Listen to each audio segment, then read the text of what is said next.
You're seeing like a scoreboard above the basket. It says who has the most points and then the leaderboard. Well, one of the things that's really cool about this lens is that it's connected together. It's a really fun way to make playing basketball more fun, and soon there'll be an augmented reality coach as well, so you can improve your game on the court. This is Orion, our first fully functioning prototype, and if I do say so, the most advanced glasses the world has ever seen. Today, we're introducing the 5th generation of spectacles.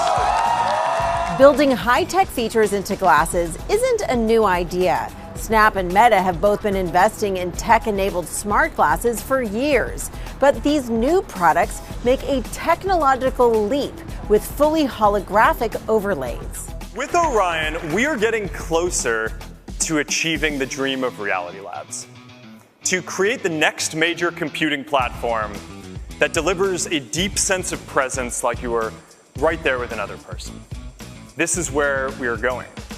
Meta has poured more than $63 billion over the last decade into its AR and VR division, Reality Labs, which has developed its VR headsets and metaverse experiences, along with launching Ray-Ban smart glasses that feature an AI assistant. The company says demand for the glasses has been huge. But while Snap and Meta have debuted AR prototypes, they are still years away from bringing down the costs to a point where these products could be sold to consumers. And they're even further away from being cheap enough to go mainstream. But Meta and Snap see huge opportunity. This is a major leap forward for technology. It's a big step forward for our sort of goal to help define the next generation of computing. We think we're at a bit of a watershed moment. People are getting fed up with their screens and the way that they make them feel, and developers are feeling frustrated about developing for the smartphone platform. So I think we're at a unique moment where both consumers and developers are really ready for something new. AR and VR are inevitabilities. They will happen.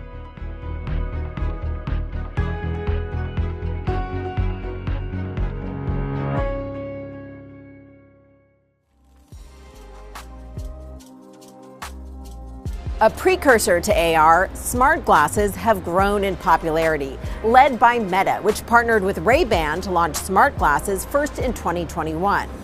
These things are doing pretty well right now in the market. You can talk to them, you can ask questions about what's happening in front of you, you can ask it to play music, you can make calls with it. They've been very popular. We've worked hard to get latency down, which is how long does it take for the assistant to respond. You want the voice interactions to be really, really close to the way you'd talk to somebody else. Snap has been tackling similar challenges, first introducing these spectacles in 2016. Now, by the 4th generation, it added some basic AR capabilities, but its latest pair are far more immersive. Augmented reality glasses are a massive leap from smart glasses. They not only project images on their clear display, but they also enable users to control what they see with their eyes and hands. What's so exciting about spectacles is that it brings us closer to our vision for people using computing together, grounded in the real world with their friends. The dream of augmented and mixed reality is something tech giants have been pursuing for years. Apple has been focusing on its Vision Pro virtual reality headset, which includes cameras to orient users in their space. But we haven't yet heard from Apple if it plans to introduce glasses. And a number of efforts in this space have struggled. Google was first to market with Google Glass back in 2013. The product was expensive and drew criticism. Now, more than a decade later, this year, it teased a new pair of glasses. Microsoft has also worked on AR for well over a decade, launching its HoloLens headset for enterprise in 2016. Failing to gain traction, Microsoft discontinued it on October 1st. And an early player in AR, Magic Leap, raised more than $2.3 billion from Google, Alibaba, JP Morgan, and others. Recently, it slashed its staff, pivoting from making headsets to partnering with the likes of Google to license its technology. And with that decade of tech giants' struggles, the industry is still in the early stages. AR has been around for like 50 years. And we can ignore most of that because in the last 10, 12 years is the commercialized era of it. We're in our adolescence. We see a lot of potential, but we haven't quite reached that potential yet. This is so crazy. Oh, nice shot. Meta's vision is to make its AR glasses as easy to use and as useful as a smartphone. It's the most advanced pair of glasses ever made. It's lightweight, it's got a really powerful computing in it. They project a holographic display so that you can summon a screen, or you can look at your messages, you can watch video, you can have a video chat with somebody. What has been your intention when working on these augmented reality glasses on this prototype? What are you driving for? If you think about the history of computing in general, we started with computers in basements. They gradually made their way onto our desktops, and then they've made their way into our pockets and our purses with smartphones. We've been thinking for a while about what's the next thing after the phone. It's probably going to look like a lightweight, attractive, comfortable pair of glasses. With these AR devices, just like with smart glasses, AI is center stage. How important is AI in building this hardware, and how important is AI in terms of the user interface? It's essential. I mean, every single piece of what we just talked about requires AI. Computer vision, understanding the world in front of you, speech and natural interface, that's difficult and requires AI. As Meta continues investing in Orion hardware, its developers are working on creating software and apps to run on it. We are going to use Orion as a dev kit. We are going to use it mostly internally to build out the software that we need to, but we're also going to work with a handful of partners externally to make sure that we get a diversity of content, so that way, when we have the next version of this hardware, it is going to be ready to be our first consumer full holographic AR glasses. Meanwhile, Snap wants an ecosystem of experiences and games for its new hardware and operating system, so it's renting glasses to developers for $99 a month. We've initially focused on our developer community, so there are hundreds of thousands of developers who are already using Lens Studio to build millions of lenses. We've tried to really lower the barrier to folks getting started with this new technology, so they'll get spectacles and Snap support to bring their imagination to life. Niantic, creator of Pokemon Go, the viral AR smartphone game, has brought a few of its apps over to spectacles. We chose to work with Snap because they're one of the first companies actually, getting these glasses working. Snap, their view is more focused, based on their DNA, about the social and the communication aspects of it. You can argue that Meta and Facebook is very similar, but they started looking broader. AR technology has made huge leaps in the past decade. Meta's earlier prototypes required backpacks and fans to hold and cool computing components. The technical challenges to make them are insane. They need to be glasses. They're not a headset, no wires, less than 100 grams.